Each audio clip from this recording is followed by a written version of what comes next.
그 순간을 평생 잊을 수 없을 거예요.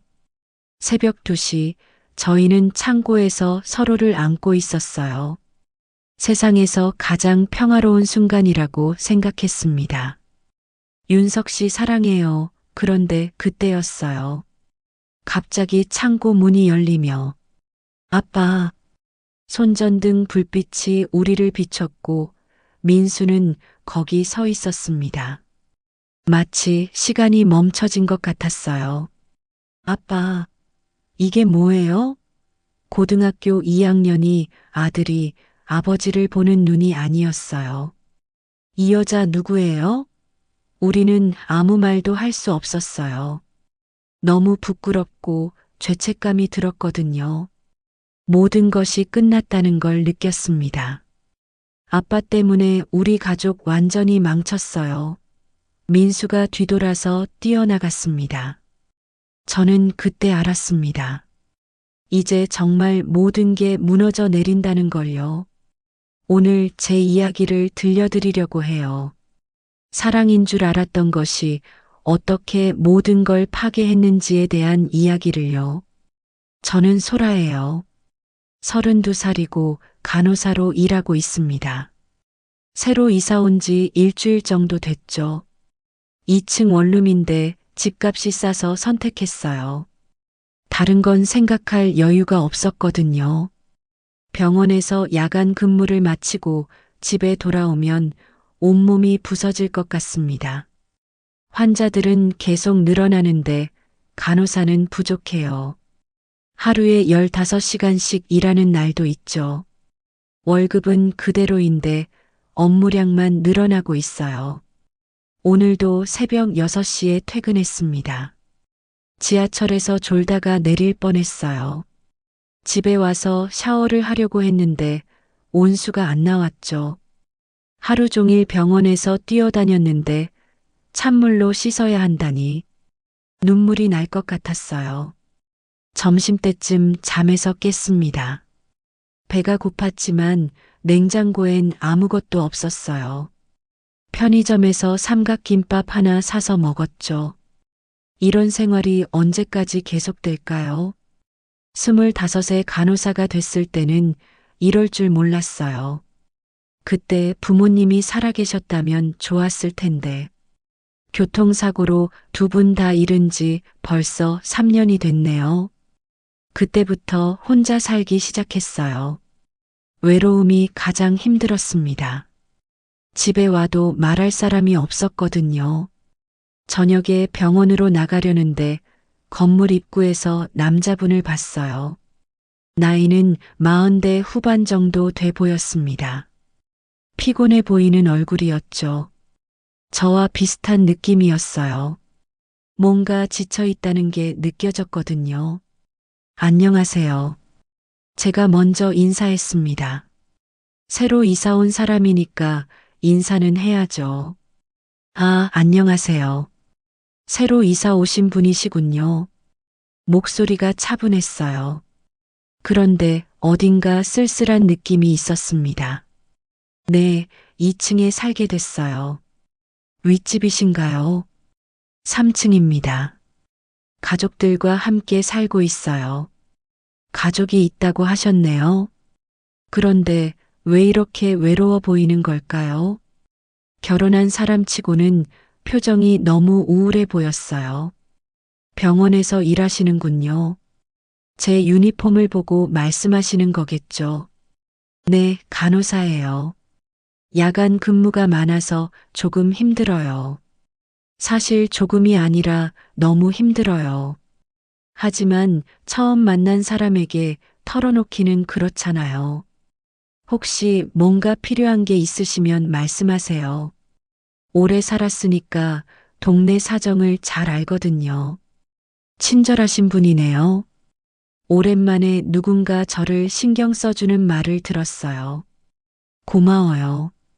정말 친절하시네요. 미소를 지었는데 괜히 울컥했습니다. 요즘 너무 외로워서 그런가 봐요. 작은 친절에도 감동받게 되네요. 병원에 가는 길에 계속 그 남자분 생각이 났어요. 윤석이라고 하던가요? 가족이 있다고 했는데 왜 그렇게 외로워 보였을까? 저와 비슷한 느낌이 들었거든요. 혹시 저처럼 힘든 일이 있는 건 아닐까요? 야간 근무를 마치고 집에 왔을 때 다시 윤석을 만났습니다. 아침 일찍 나가시는 것 보니 직장이 있으신 것 같아요. 일찍 나가시네요. 사진관을 운영하고 있어요. 요즘은 손님이 별로 없지만요. 사진관이라니. 요즘 같은 디지털 시대에는 힘드실 것 같아요. 저도 비슷해요. 병원 일이 갈수록 힘들어지는데 월급은 그대로고요. 왜 이런 말을 했을까요? 처음 만난 사람에게 하소연을 하다니. 그런데 윤석은 고개를 끄덕이며 들어주셨어요. 요즘 어디나 힘든 것 같아요. 저도 예전 같지 않거든요. 공감해 주시는 게 고마웠어요. 오랜만에 제 얘기를 들어주는 사람을 만났습니다. 그날부터 자주 마주치게 됐어요.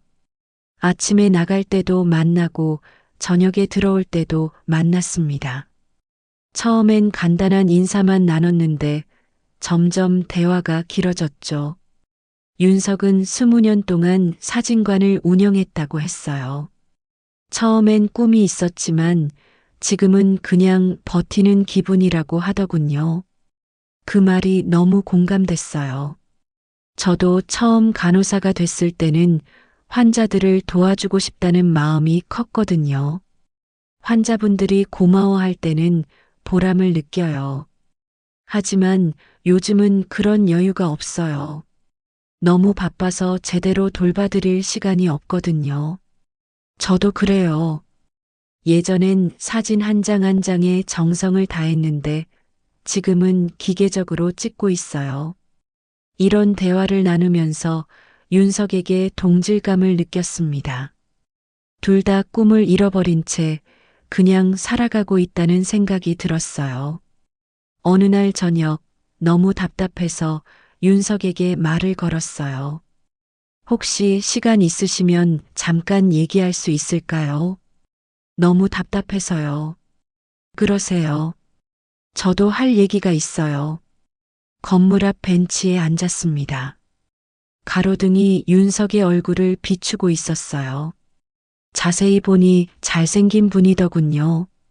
하지만 얼굴에 깊은 피로가 서려 있었어요. 가족분들과는 어떠세요? 제가 조심스럽게 물어봤어요. 글쎄요. 아내와는 거의 대화를 안 해요. 아들과도 마찬가지고요. 집에 있어도 혼자인 기분이에요. 윤석의 목소리가 쓸쓸했어요. 가족이 있어도 외로울 수 있구나 싶었습니다. 저는 부모님을 잃고 혼자 살아요. 집에 와도 말할 사람이 없어서 외로워요. 그렇다면 우리 둘 다 외로운 거네요. 윤석이 씁쓸하게 웃었어요. 그 웃음이 마음에 와닿았습니다. 그날 밤 늦게까지 대화했어요. 서로의 힘든 점을 털어놨죠. 오랜만에 진짜 대화를 나눈 기분이었어요. 누군가 제 얘기를 진심으로 들어주고 있다는 느낌이었습니다. 집에 들어가서도 계속 윤석 생각이 났어요. 48살이라고 했는데 저보다 16살이나 많은 분이에요. 그런데 나이 차이가 전혀 느껴지지 않았어요. 오히려 저와 비슷한 처지라는 생각이 들었습니다. 다음 날부터 윤석을 만나는 게 기다려지기 시작했어요. 병원에서 힘든 일이 있어도 집에 오면 윤석을 만날 수 있다는 생각에 위로가 됐습니다. 오랜만에 느끼는 감정이었어요. 하지만 동시에 불안했어요. 윤석은 결혼한 사람이고 저는 그냥 이웃일 뿐이잖아요. 이런 감정을 느끼는 게 옳은 건지 확신이 안 섰어요. 그런데 마음은 어쩔 수 없었습니다. 윤석과 대화할 때가 가장 편했어요. 누군가 저를 이해해주고 있다는 느낌이었거든요. 혼자 살면서 처음 느끼는 안정감이었습니다. 어느 날 윤석이 말했어요. 소라 씨와 얘기하면 마음이 편해져요. 오랜만에 진짜 대화를 나누는 기분이에요. 그 말이 너무 기뻤어요. 저만 그런 게 아니었구나 싶었습니다. 저도 그래요. 윤석 씨와 얘기할 때가 가장 편하네요. 그날 밤 저는 확신했어요. 윤석에게 특별한 감정을 느끼고 있다는 걸요. 이게 사랑인지는 모르겠지만 분명한 건 그냥 이웃 이상의 감정이었어요. 하지만 어떻게 해야 할지 몰랐습니다. 윤석은 기혼자고 저보다 나이가 많아요. 게다가 같은 건물에 살고 있어서 조심스러웠어요. 잘못하면 모든 게 어색해질 수 있었거든요. 그런데 마음은 이미 기울어져 있었어요. 윤석을 생각하면 가슴이 두근거렸고 만나지 못하는 날에는 허전했습니다. 이런 감정을 느낀 지 정말 오래됐어요. 대학생 때 이후로는 처음인 것 같아요. 어쩌면 이게 시작이었을지도 모르겠어요. 돌이킬 수 없는 길로 접어들고 있다는 느낌이 들었습니다. 하지만 멈출 수가 없었어요. 외로움이 너무 컸고 윤석이 주는 위로가 절실했거든요. 어쩌면 이게 시작이었을지도 모르겠어요.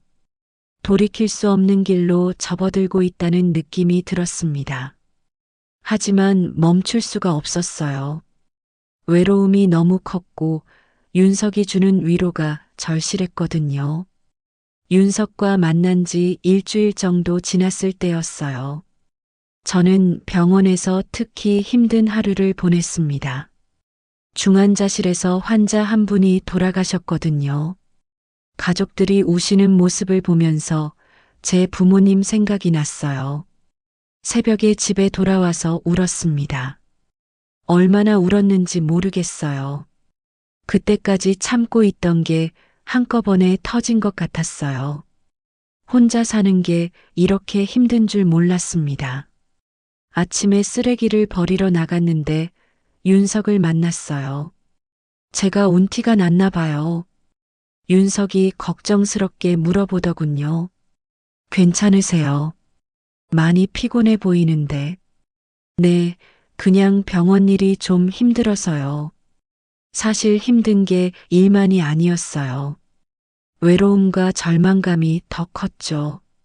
하지만 그런 걸 어떻게 말해요? 잠깐만요. 커피라도 한 잔 드릴까요? 윤석의 제안이 고마웠어요. 정말 누군가의 따뜻함이 필요한 때였거든요. 괜찮을까요? 가족분들이 이상하게 생각하지 않을까요? 지연은 아직 자고 있고 민수는 학교 갔어요. 걱정 마세요. 윤석의 집은 생각보다 넓었어요.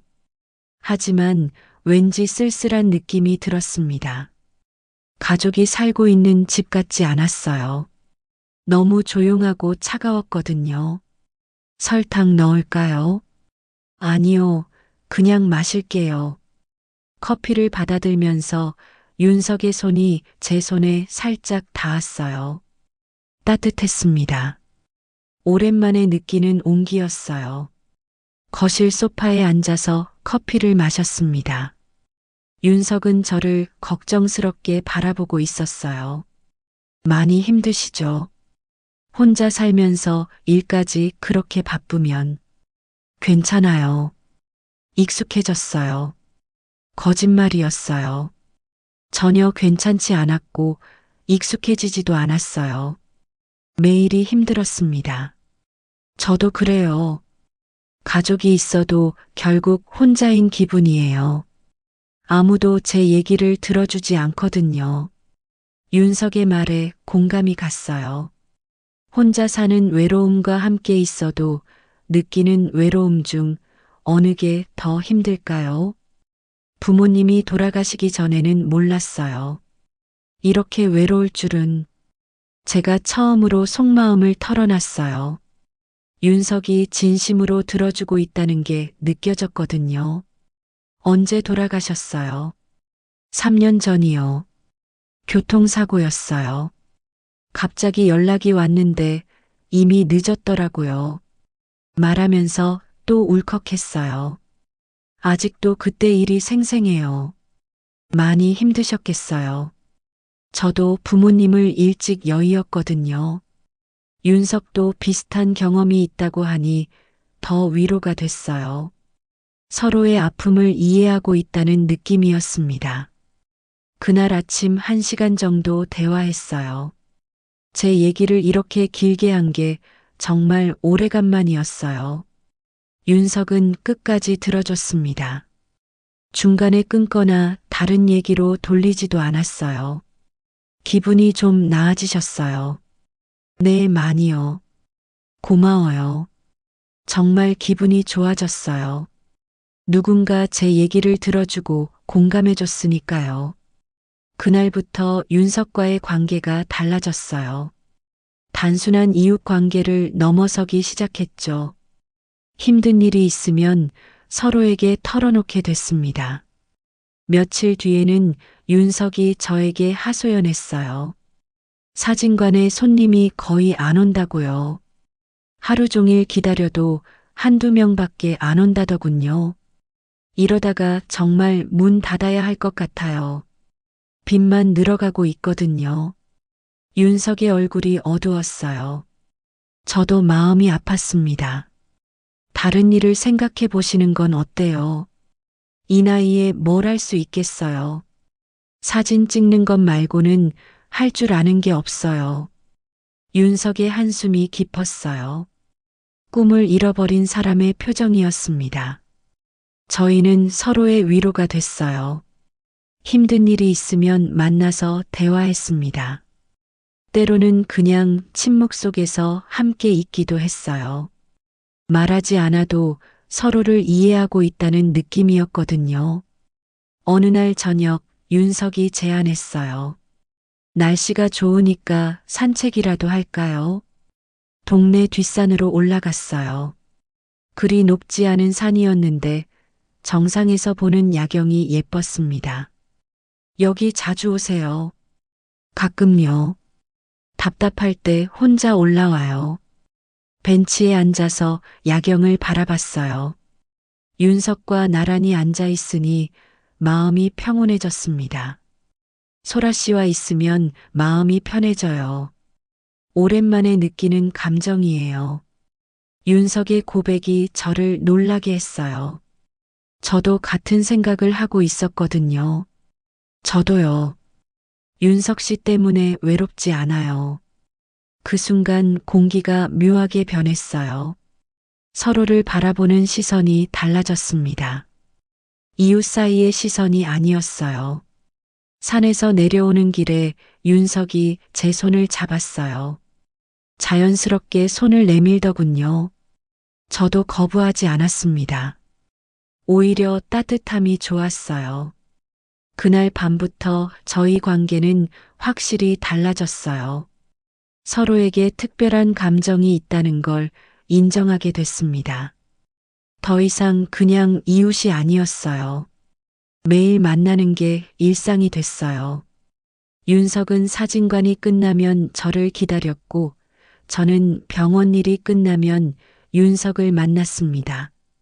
함께 산책하거나 카페에 앉아 대화했어요. 하지만 동시에 불안했어요. 윤석은 기혼자고 저는 그런 관계에 끼어든 사람이니까요. 죄책감이 들기도 했습니다. 하지만 멈출 수가 없었어요.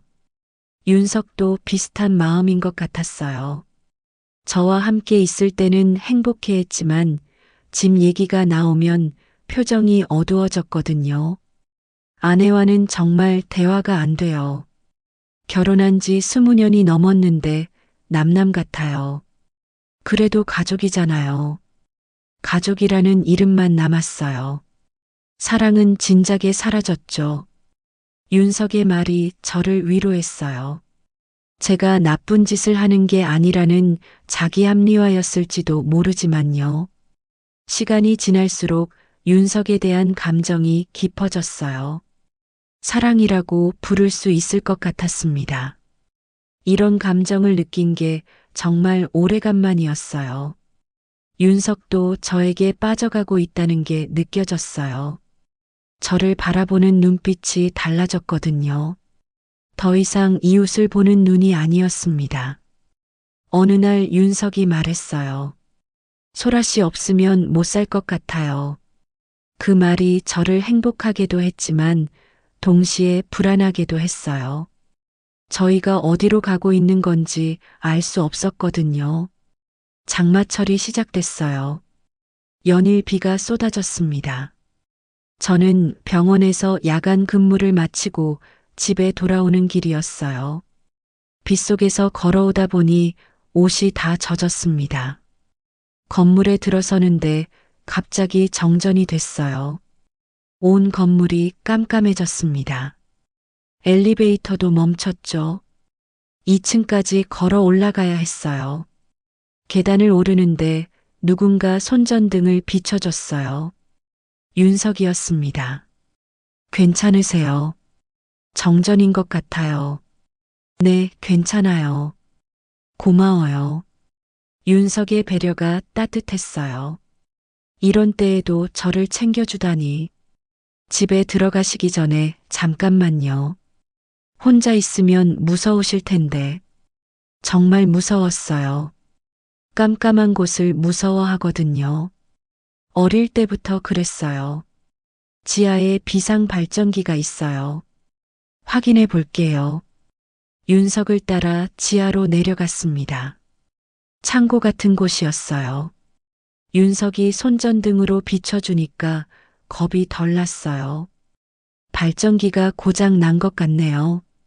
내일 아침에 수리기사를 불러야겠어요. 그럼 오늘 밤은 계속 이럴까요? 그런 것 같아요.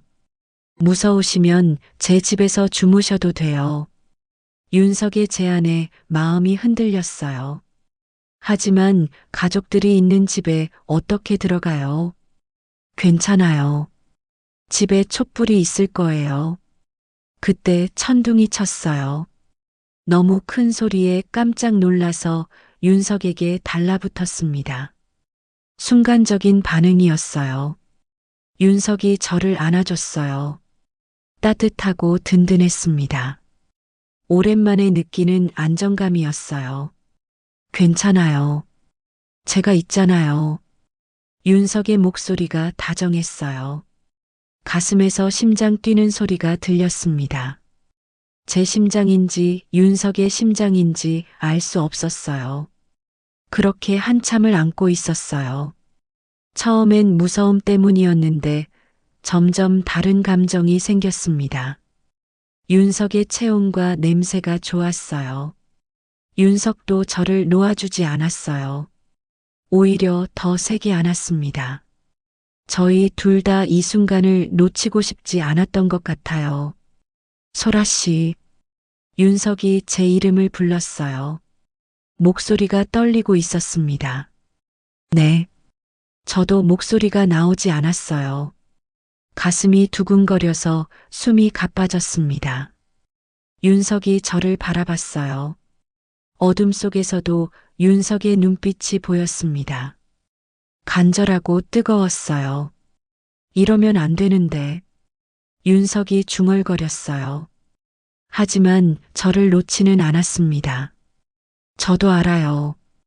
저도 이러면 안 된다는 걸 알고 있었어요. 하지만 멈출 수가 없었습니다. 그때 윤석이 제 볼을 만졌어요. 부드럽고 조심스러웠습니다.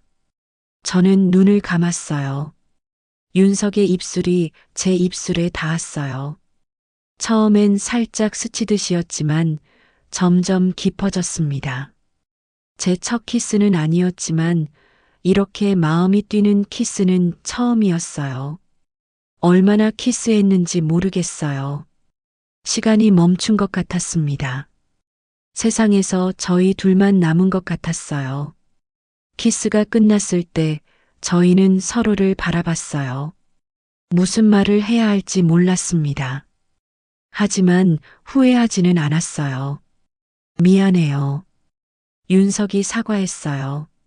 하지만 표정은 미안해하는 것 같지 않았습니다. 괜찮아요. 저도 원했어요. 제가 솔직하게 말했어요. 정말 원했거든요. 윤석과의 키스를 말이에요. 그 순간부터 저희 관계가 완전히 바뀌었어요. 더 이상 이웃도 친구도 아니었습니다. 뭐라고 불러야 할지는 몰랐지만 확실히 달라졌어요. 전기가 다시 들어왔을 때는 새벽 4시였어요. 저희는 그 시간까지 창고에서 함께 있었습니다. 키스하고 안고 있었어요. 집에 들어가셔야 해요. 윤석이 말했어요. 가족들이 깰 수 있다는 뜻이었겠죠. 네, 그럴게요. 저도 현실로 돌아와야 할 시간이었어요. 하지만 아쉬웠습니다. 집에 들어가서도 잠이 오지 않았어요. 계속 윤석 생각만 났거든요. 키스했던 순간이 자꾸 떠올랐습니다. 이제 저희는 선을 넘었어요. 돌이킬 수 없는 선을 말이에요. 무서웠지만 동시에 행복했습니다. 윤석이 저를 원한다는 걸 확인했으니까요. 다음 날 아침 윤석을 만났어요. 서로 어색했지만 지난밤 일을 후회하지는 않는다는 걸 알 수 있었어요. 어젯밤 일, 윤석이 조심스럽게 말을 꺼냈어요. 후회하지 않아요. 제가 먼저 대답했어요. 윤석의 얼굴이 밝아졌습니다. 저도요. 오히려 행복해요. 그날부터 저희는 비밀 연인이 됐어요. 남들 앞에서는 그냥 이웃이지만 둘이 있을 때는 연인이었습니다. 창고가 저희만의 공간이 됐어요. 아무도 오지 않는 곳이었거든요. 거기서 만나 시간을 보냈습니다. 처음엔 죄책감이 컸어요. 윤석은 기혼자고 저는 그 사이에 끼어든 사람이니까요. 하지만 시간이 지날수록 그런 감정은 약해졌어요. 윤석에 대한 사랑이 더 커졌거든요. 윤석도 마찬가지인 것 같았어요. 저와 함께 있을 때가 가장 행복하다고 했어요. 가정에서는 느낄 수 없는 감정이라고 했습니다. 저는 처음으로 진짜 사랑을 하고 있다고 생각했어요. 윤석을 만나면서 삶에 의미가 생겼거든요. 더 이상 외롭지 않았어요. 하지만 이게 시작일 뿐이라는 걸 그때는 몰랐어요. 저희가 어디로 향하고 있는지도 모르고 있었습니다. 창고는 저희만의 세계가 됐어요. 지하에 있어서 아무도 내려오지 않았거든요. 윤석이 작은 전기 히터와 담요를 가져다 놨습니다. 이제 제법 아늑한 공간이 됐어요. 병원에서 힘든 일이 있으면 창고로 갔어요. 윤석이 기다리고 있었습니다. 말하지 않아도 서로의 마음을 알 수 있었어요. 저는 윤석의 품에 안겨 하루의 피로를 풀었습니다. 오늘은 어땠어요? 윤석이 제 머리를 쓰다듬으며 물었어요. 이런 따뜻함이 너무 좋았습니다. 환자 한 분이 많이 아프셔서 힘들었어요. 가족들이 걱정하시는 모습을 보니까 마음이 아팠어요. 많이 힘드셨겠어요. 윤석이 저를 더 꼭 안아줬어요. 이런 위로가 있어서 하루하루를 버틸 수 있었습니다. 윤석도 사진관 일이 더 어려워지고 있다고 했어요. 손님이 거의 오지 않아서 월세도 내기 어렵다고 하더군요. 이러다가 정말 문 닫아야 할 것 같아요. 다른 방법은 없을까요? 글쎄요. 요즘은 누구나 스마트폰으로 사진을 잘 찍잖아요. 사진관이 설 자리가 없어요. 윤석의 한숨이 깊었어요. 저도 마음이 아팠습니다. 윤석이 힘들어하는 모습을 보면 제 마음도 아팠거든요. 저희는 창고에서 서로를 위로했어요. 세상의 모든 스트레스를 잊을 수 있는 공간이었습니다. 윤석과 함께 있으면 아무것도 두렵지 않았어요. 시간이 지날수록 윤석업 씨는 하루도 견딜 수 없게 됐어요. 병원에 있어도 윤석 생각만 났습니다. 언제 만날 수 있을지 계산하고 있었어요. 윤석도 마찬가지였나 봐요. 사진관에서 손님을 기다리면서도 저를 기다린다고 했거든요. 시간이 더디게 흘렀다고 해요. 소라 씨 없으면 못 살 것 같아요. 윤석이 말했어요. 진심이었습니다. 저도 같은 마음이었어요. 저도요. 윤석 씨가 제 전부예요. 이런 말을 하면서도 스스로 놀랐어요. 언제부터 이렇게 깊이 빠진 걸까요? 하지만 후회하지 않았습니다. 매일 창고에서 만났어요. 짧게는 1시간, 길게는 서너 시간씩 함께 있었습니다. 대화하기도 하고 그냥 안고 있기도 했어요. 키스도 자연스러워졌습니다. 저희만의 루틴이 생겼어요. 윤석은 사진관이 끝나면 창고에서 저를 기다렸고 저는 병원 일이 끝나면 바로 창고로 갔습니다. 집에 들어가는 것보다 윤석을 만나는 게 우선이었어요. 이렇게 매일 만나도 지루하지 않아요. 오히려 더 보고 싶어져요. 저희는 서로에게 중독되고 있었어요. 사랑이라고 생각했지만 지금 생각해보면 중독에 가까웠을지도 모르겠어요. 창고에 있을 때만 진짜 살아있는 기분이었어요. 병원에서는 기계적으로 일했고 집에서는 그냥 시간을 때웠습니다. 오직 윤석과 함께 있는 시간만이 의미가 있었어요. 윤석도 똑같다고 했어요.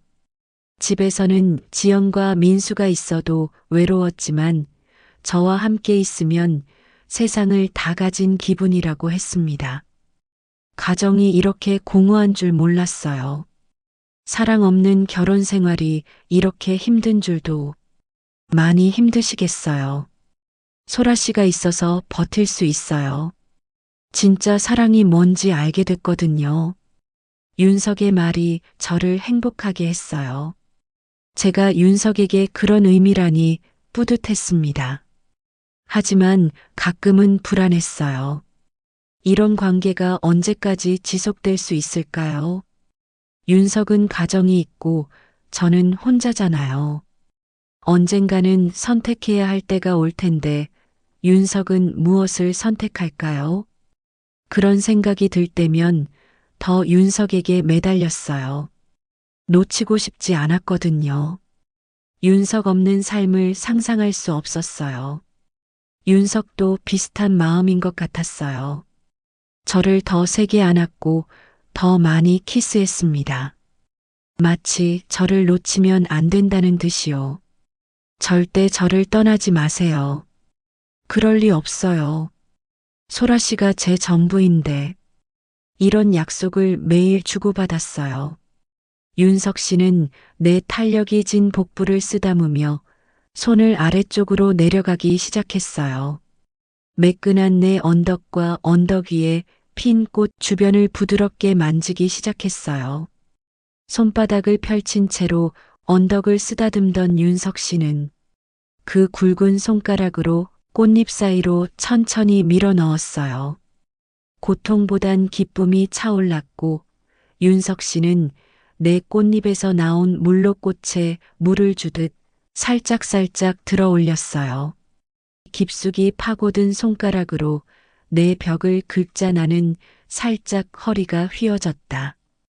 더 이상 참을 수 없는 나를 윤석 씨는 담요 위에서 꼭 안아줬어요.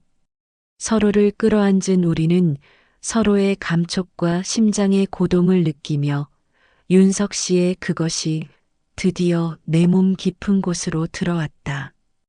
단 한 번에 안쪽까지 밀어 올리자 나는 꺾일 듯이 뒤로 젖혀졌고 윤석 씨는 내 허리와 등을 꼭 끌어쥐고서 한동안 그 감촉을 즐겼다. 하지만 둘 다 불안해하고 있다는 걸 알 수 있었습니다. 시간이 지날수록 관계의 강도가 세졌어요. 서로 없으면 견딜 수 없는 상태가 됐습니다. 하루라도 만나지 못하면 불안하고 초조했어요. 이상해요. 하루 종일 윤석 씨 생각만 해요. 저도요. 일에 집중이 안 돼요. 저희는 서로에게 완전히 의존하고 있었어요.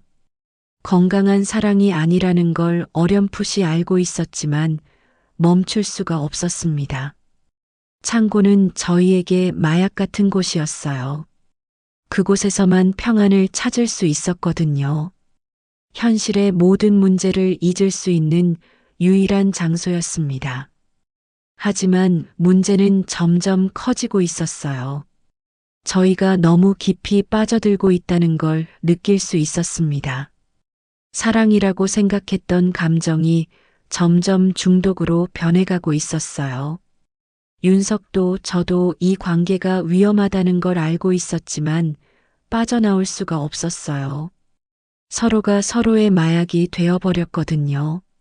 창고라는 도피처 없이는 일상을 버틸 수 없게 됐습니다. 요즘 제 생활 패턴이 완전히 바뀌었어요. 병원에서 일할 때도 시계를 자주 봤습니다. 윤석과 만날 시간이 언제인지 계산하면서요. 집중력이 떨어졌어요. 소라 간호사님, 괜찮으세요? 동료 간호사가 물어봤어요. 실수를 한 모양이에요. 네, 죄송해요. 좀 피곤해서 변명이었어요. 피곤한 게 아니라 윤석 생각에 정신이 없었거든요. 병원 동료들이 저를 이상하게 바라보기 시작했어요. 예전 같지 않다고 수군거렸습니다. 늦게 오고 일찍 가려고 한다고 뒷말도 들렸어요. 수간호사가 저를 불렀어요. 소라 씨, 요즘 어떤 일이 있나요? 집중력이 예전 같지 않아요. 아무 일 없어요. 그냥 좀 피곤해서 그래요.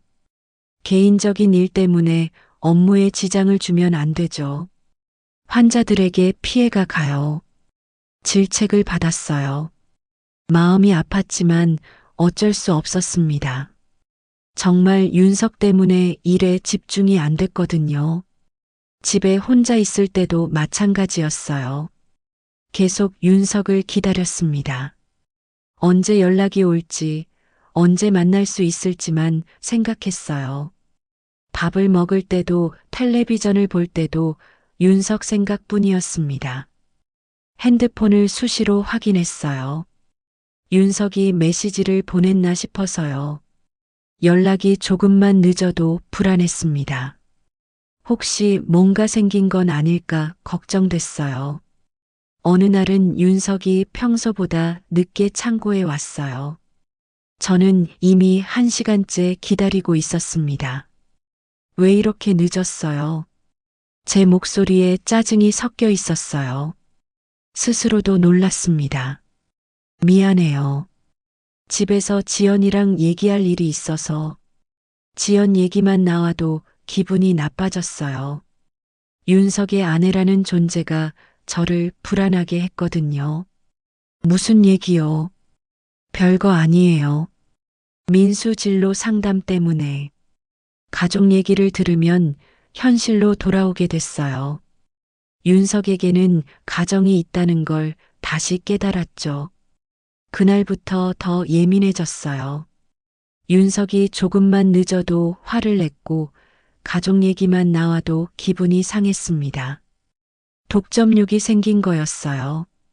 윤석도 달라졌어요. 가정에서 문제가 생기고 있다고 했습니다. 지연이 의심하기 시작했어요. 뭘 의심해요? 제가 달라졌다고 해요. 늦게 들어오고 표정도 다르고 불안했어요. 들킬까봐 무서웠습니다. 어떻게 할까요? 조심해야 해요. 당분간은 만나는 횟수를 줄여야 할 것 같아요. 그 말이 저를 패닉 상태로 만들었어요. 윤석을 적게 만난다니 상상할 수 없었습니다. 그럴 수 없어요. 윤석 씨 없으면 어떻게 살아요? 저도 힘들어요. 하지만 들키면 더 큰 문제가 돼요. 머리로는 이해했지만 마음으로는 받아들일 수 없었어요. 윤석과 떨어져 있는 시간을 견딜 자신이 없었거든요. 그날 밤 집에서 울었어요. 윤석에게 너무 의존하고 있다는 걸 깨달았습니다. 이게 사랑인지 집착인지 구분이 안 됐어요. 며칠 동안 윤석을 자주 만나지 못했어요. 하루 걸러 한 번씩 만났는데도 견디기 어려웠습니다. 금단 증상 같은 게 있었어요. 병원에서도 더 실수가 잦아졌어요. 약을 잘못 준비하거나 환자 차트를 혼동했습니다. 동료들의 시선이 더 차가워졌어요. 소라 간호사, 정신 좀 차려요. 선배 간호사가 핀잔을 줬어요. 정말 창피했습니다. 집에서는 더 심했어요. 잠도 제대로 못 자고 밥도 먹지 않았어요. 오직 윤석과 만날 때만을 기다렸습니다. 윤석도 비슷한 상태였어요. 만나면 서로를 더 간절히 안았습니다. 너무 보고 싶었어요. 저도요. 미칠 것 같았어요. 저희는 서로에게 완전히 중독된 상태였어요. 건강하지 않다는 걸 알면서도 멈출 수 없었습니다. 어느 날 윤석이 심각한 얘기를 했어요. 민수가 의심하고 있는 것 같아요. 민수가요. 자꾸 저를 쳐다봐요. 뭔가 알아챈 것 같아서 불안해요. 고등학생이면 눈치가 빠를 나이죠. 아버지의 변화를 알아챌 수도 있어요. 어떻게 하죠? 더 조심해야 해요. 하지만 그것도 한계가 있을 것 같아요. 위기감이 느껴졌어요. 언제까지 이런 관계를 지속할 수 있을까요? 그런데 이상한 건 위기가 다가올수록 윤석에게 더 매달렸다는 거예요. 놓치고 싶지 않아서 더 간절해졌습니다. 절대 저를 버리지 마세요. 그럴 리 없어요. 소라 씨가 없으면 못 살아요. 하지만 둘 다 불안해하고 있었어요. 이 관계가 언제까지 지속될 수 있을지 확신이 없었거든요. 병원 동료들 사이에서도 소문이 나기 시작했어요. 소라 간호사 요즘 이상하지 않아. 남자라도 생겼나? 그런 것 같은데 누구지? 뒷말이 들렸어요. 사람들이 저를 의심의 눈으로 바라봤습니다. 불안했어요. 수간호사가 다시 저를 불렀어요. 소라 씨, 정말 괜찮아요. 요즘 너무 이상해요. 네, 괜찮아요. 개인적인 문제가 있다면 상담을 받아보는 게 어때요? 상담을 권유받을 정도로 제가 이상해 보였나 봐요. 충격이었어요. 그날 윤석에게 말했어요. 병원에서 제가 이상하다고 해요. 저도 마찬가지예요.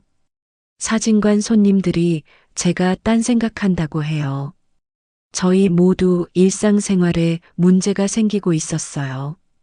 하지만 그래도 헤어질 수는 없었습니다. 이러다가 큰일 날 것 같아요. 그래도 어쩔 수 없어요. 이미 돌이킬 수 없어요. 윤석의 말이 맞았어요. 저희는 이미 돌이킬 수 없는 지점을 지나고 있었습니다. 점점 파국을 향해 달려가고 있었어요.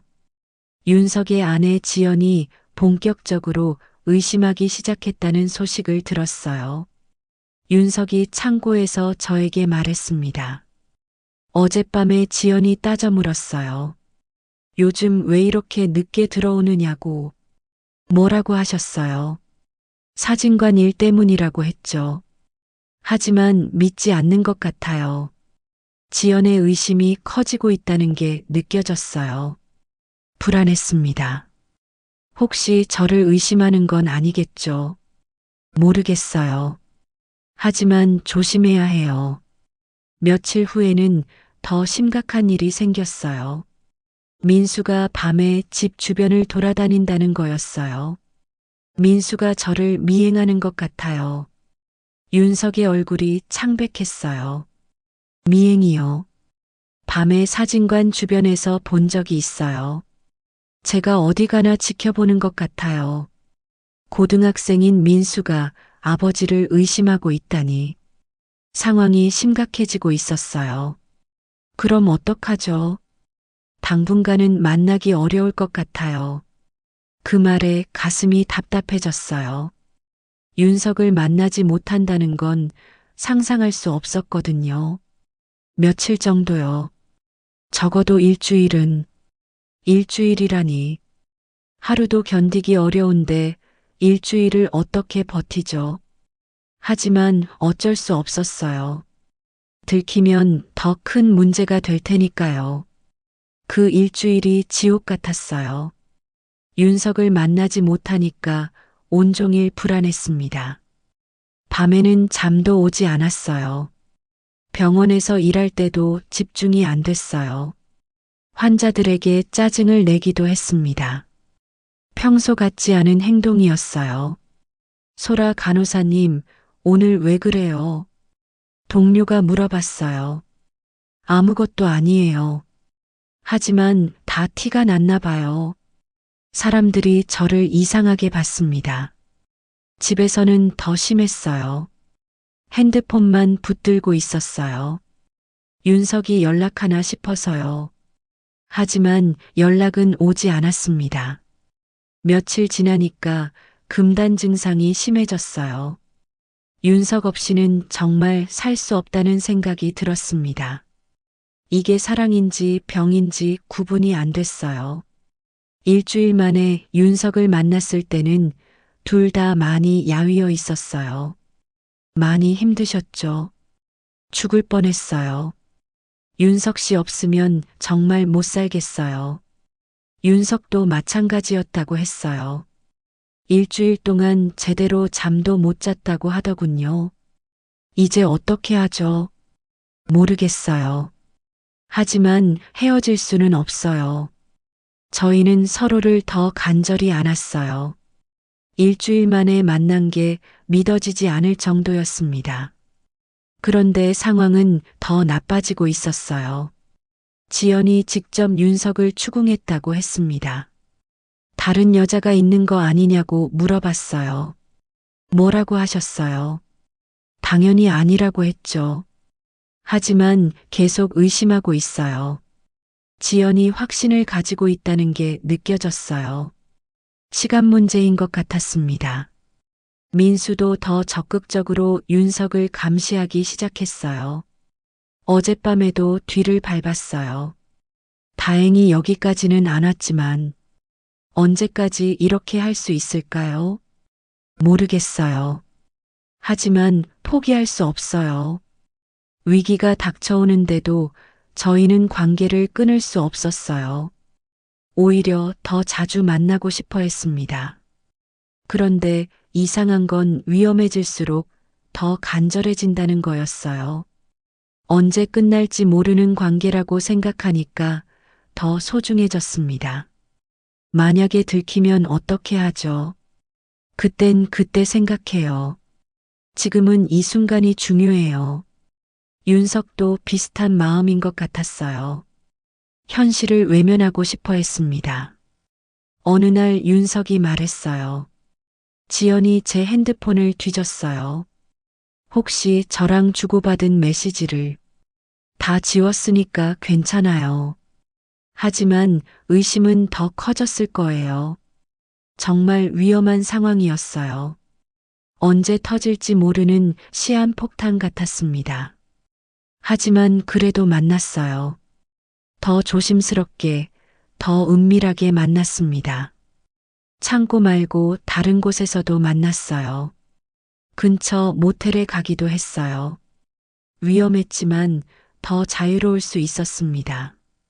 그곳에서 저희는 세상을 잊고 서로에게만 빠져 있었어요.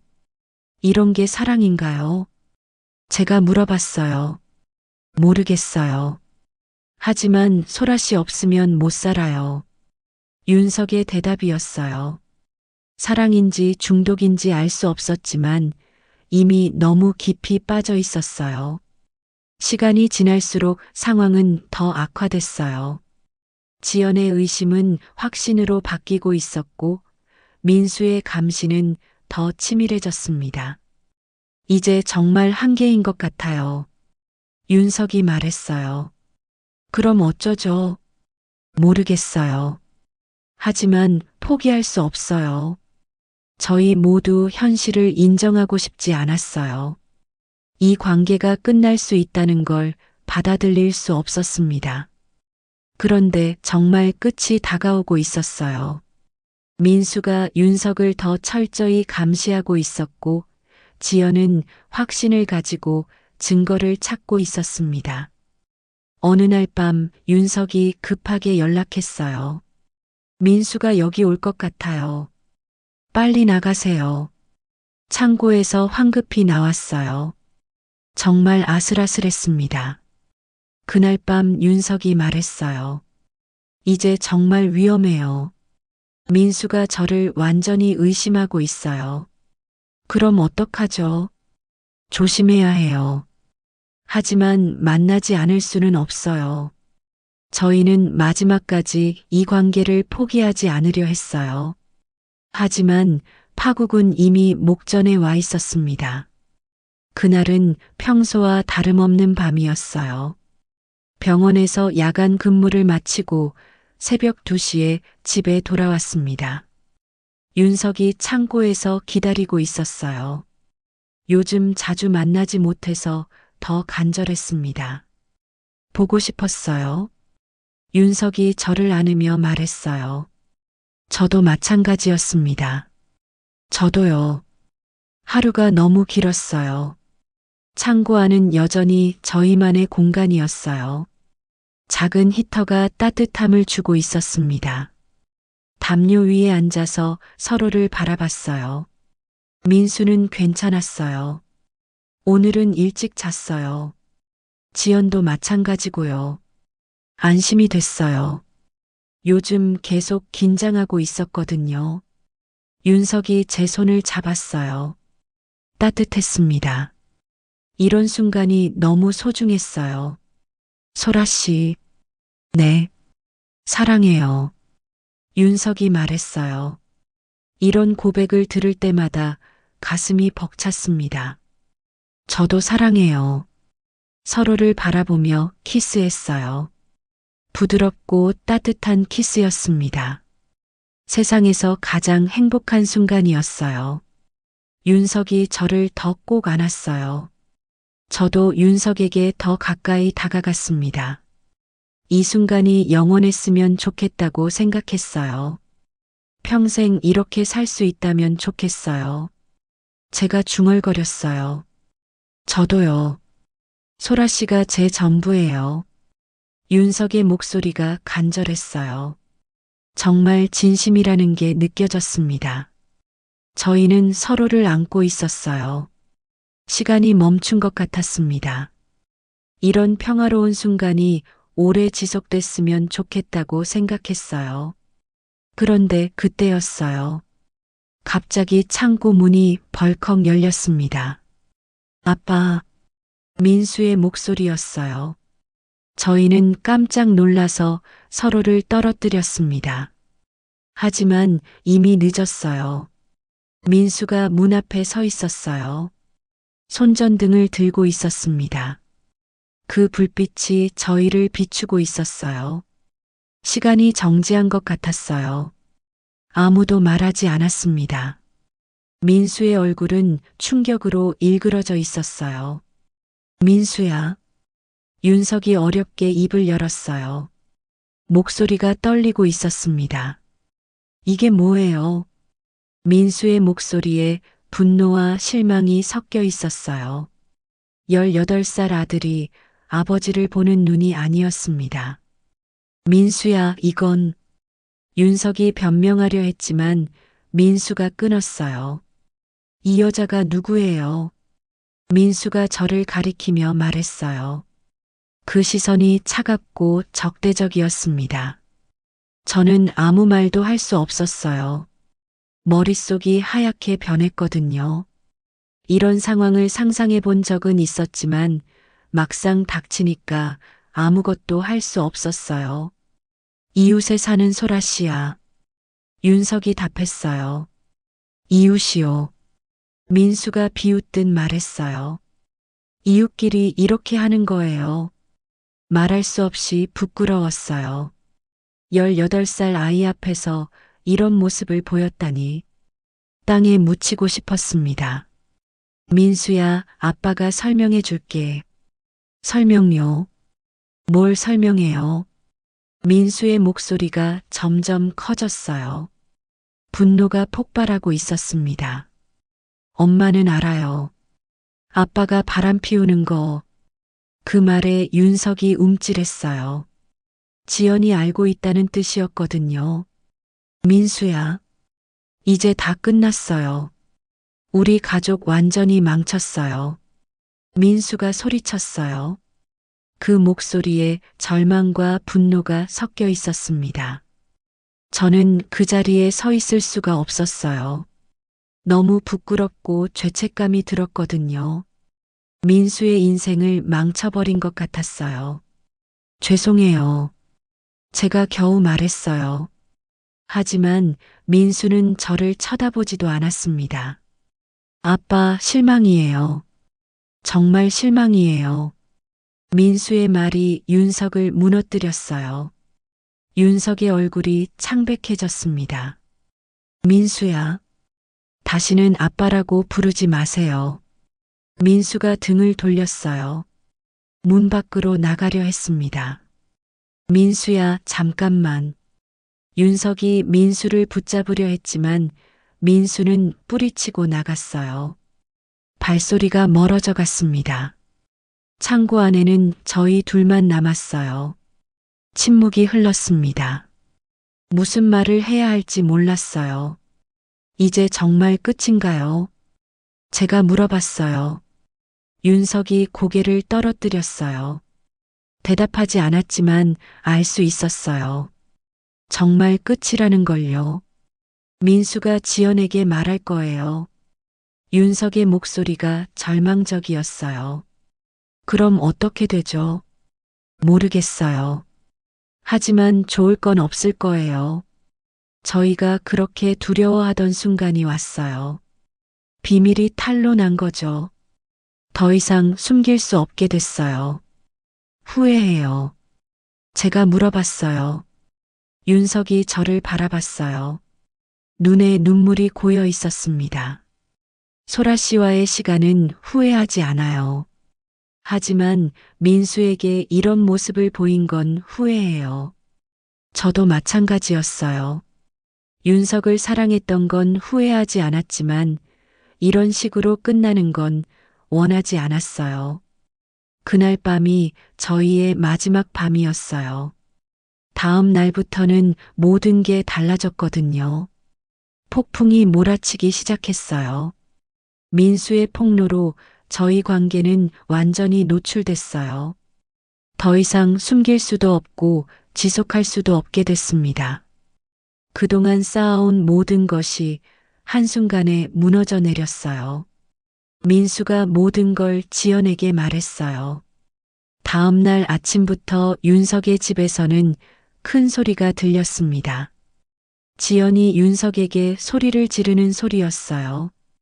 저는 집에서 그 소리를 들어야 했어요. 너무 괴로웠습니다. 제 때문에 한 가정이 무너지고 있다는 생각에 견딜 수 없었어요. 지연이 집을 나간다고 해요. 충격이었어요. 정말 이혼까지 가는 건가요? 어떻게 하죠? 모르겠어요. 모든 게 엉망이 돼버렸어요. 윤석의 목소리가 절망적이었어요. 저도 마음이 무너져 내렸습니다. 며칠 후 지연이 정말 집을 나갔어요. 민수까지 함께 갔습니다. 윤석은 혼자 남게 됐어요. 하지만 그렇다고 해서 저희가 자유로워진 건 아니었어요. 동네에 소문이 퍼지기 시작했거든요. 2층에 사는 간호사가 3층 아저씨랑 바람났대. 가정 파탄 냈다며. 요즘 여자들이 참 뻔뻔해. 복도에서 들리는 수군거림이 저를 괴롭혔어요. 사람들의 시선이 차갑고 비난적이었습니다. 병원에서도 소문이 났어요. 누군가 알아낸 모양이에요. 소라 간호사 기혼자랑 바람났다며. 그래서 요즘 이상했구나. 동료들의 뒷말이 들렸어요. 업무에도 지장이 생겼습니다. 수간호사가 저를 불렀어요. 소라 씨, 이런 소문이 사실인가요? 죄송합니다. 부인할 수 없었어요. 이미 다 알려진 상태였거든요.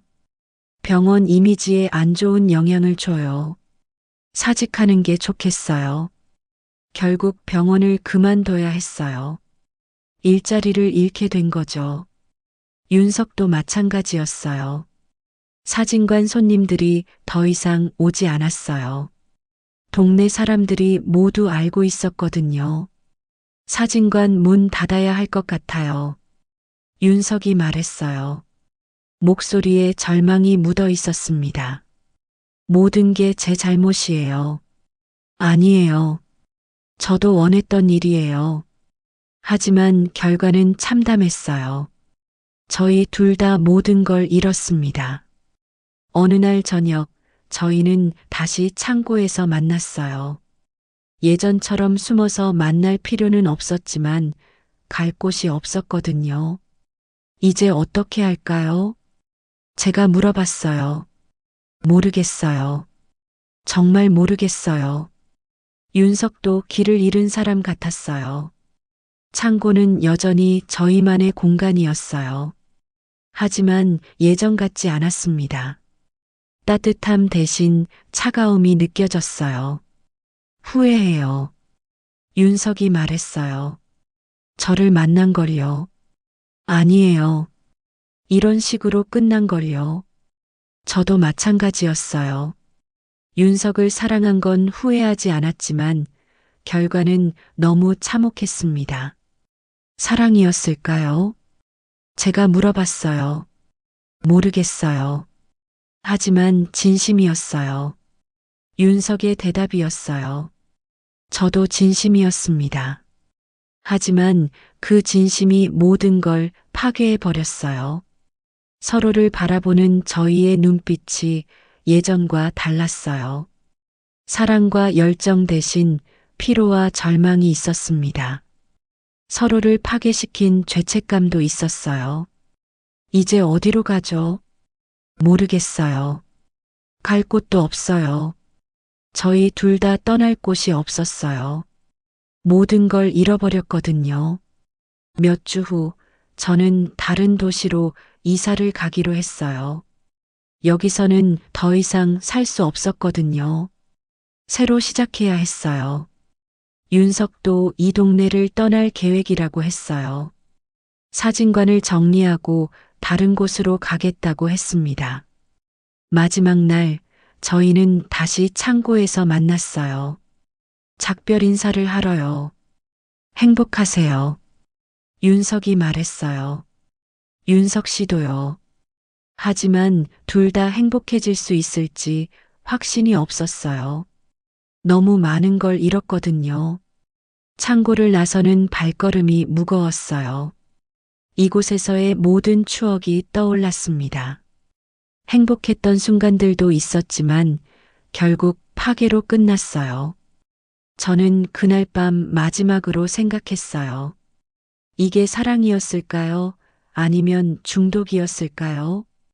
아직도 잘 모르겠어요. 분명한 건 저희가 서로를 사랑했다는 거예요. 하지만 그 사랑이 건강하지 않았습니다. 서로에게 너무 의존했고 현실을 외면했어요. 결국 사랑이 아니라 중독이었는지도 모르겠어요. 서로 없이는 살 수 없다고 생각했지만 함께 있으면서 모든 걸 파괴했거든요. 지금 이 순간도 윤석이 그립긴 해요. 하지만 다시 만날 수는 없어요. 서로에게 독이 되는 관계였으니까요. 저희의 사랑은 이렇게 끝났어요. 폐허와 절망만을 남기고요. 이제 저희를 묶고 있는 건 사랑이 아니라 서로를 파괴시킨 중독의 잔해뿐이에요. 새로운 도시에서 새로운 삶을 시작해야 해요. 이번엔 건강한 사랑을 할 수 있을까요? 아직은 자신이 없어요. 하지만 시도해 봐야죠. 윤석과의 사랑은 제 인생에서 가장 강렬한 경험이었어요. 동시에 가장 파괴적인 경험이기도 했습니다. 평생 잊을 수 없을 거예요. 하지만 이제는 놓아줘야 해요. 그 사랑도, 그 중독도, 그 모든 것을요. 그래야 다시 살아갈 수 있어요. 이것이 저의 이야기예요. 중독의 사랑이라고 부를 수 있는 비극적인 사랑 이야기요. 누군가에게는 교훈이 되길 바라며 이렇게 기록해 봅니다. 그런데 그때였어요. 갑자기 창고 문이 열리며 아빠, 손전등 불빛이 우리를 비췄고 민수는 거기 서 있었습니다. 마치 시간이 멈춰진 것 같았어요. 아빠, 이게 뭐예요? 민수가 뒤돌아서 뛰어나갔습니다. 저는 부모님을 잃고 혼자 살아요. 집에 와도 말할 사람이 없어서 외로워요. 그렇다면 우리 둘 다 외로운 거네요. 윤석이 씁쓸하게 웃었어요. 그 웃음이 마음에 와닿았습니다. 오랜만에 느끼는 감정이었어요. 하지만 동시에 불안했어요. 윤석과 대화할 때가 가장 편했어요. 오랜만에 진짜 대화를 나누는 기분이에요. 윤석에게 특별한 감정을 이게 사랑인지는 모르겠지만